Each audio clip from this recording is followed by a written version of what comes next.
Alors, Sabre d'Allah, c'est la suite du premier roman que j'ai fait aux éditions Flammarion l'année dernière, c'est-à-dire en 2012.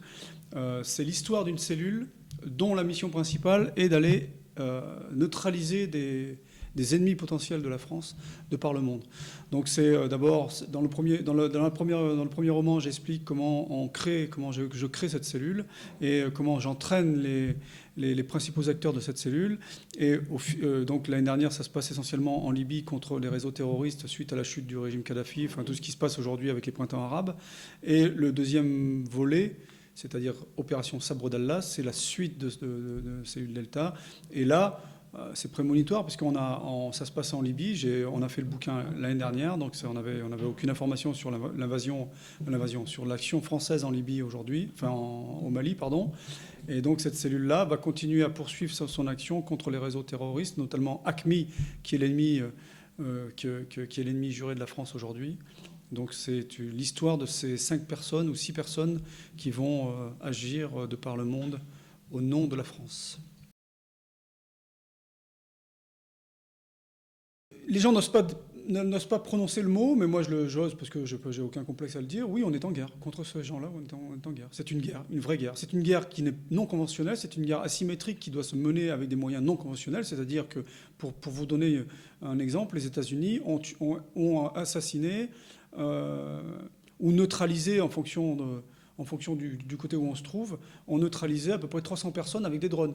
Donc des chefs d'Al-Qaïda, notamment dans la péninsule arabique, ils ont neutralisé des gens. Donc forcément, après, il y a une décision politique qui est prise. Soit on interpelle certains individus, comme on a pu le faire avant le Mondial 98, parce que j'ai travaillé sur des groupes qui menaçaient directement le Stade de France. Donc on les a arrêtés, on les a ciblés, on les a surveillés, on a monté des dossiers, et ensuite il y a eu une vague d'arrestations à peu près de 400 personnes en Europe, menée en corrélation entre les différents services européens, le service judiciaire également, dont le juge Bruguière en faisait partie. Et après, il y a une autre décision qui peut être prise, c'est-à-dire éliminer la personne. Nous, on dit neutraliser la personne qui pourrait menacer nos intérêts.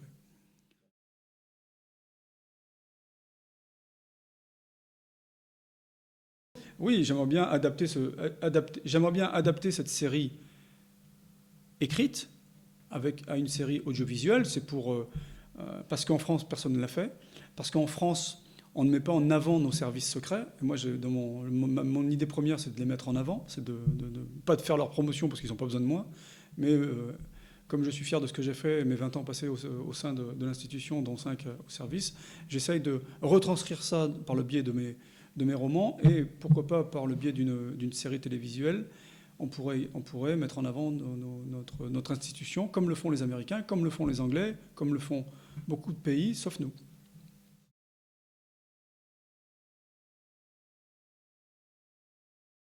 Oui, oui, j'ai pas mal d'activités. Je fais du conseil dans certaines sociétés.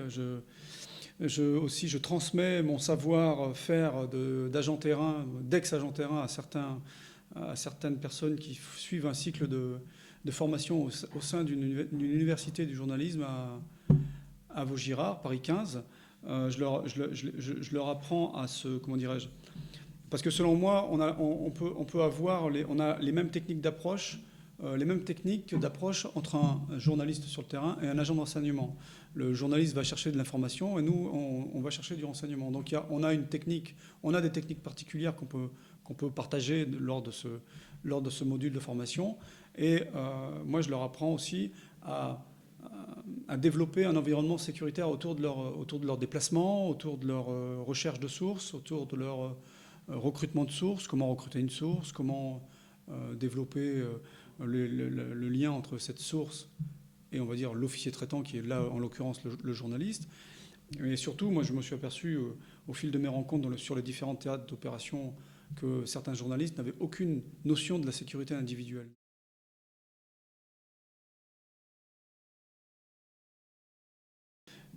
Moi, j'apparente ça parce que j'ai fait pas mal de vidéos et de photos en parachutisme, en chute. Donc, il faut dissocier le saut et l'image. Donc, ce qui nous permet ensuite de se concentrer sur l'information. Donc le journaliste, s'il doit penser à sa sécurité plus à sa formation, mais qu'il n'est pas formé à sa sécurité, mais qu'il doit chercher de l'information, ça va être compliqué pour lui d'être à l'aise dans sa recherche d'information.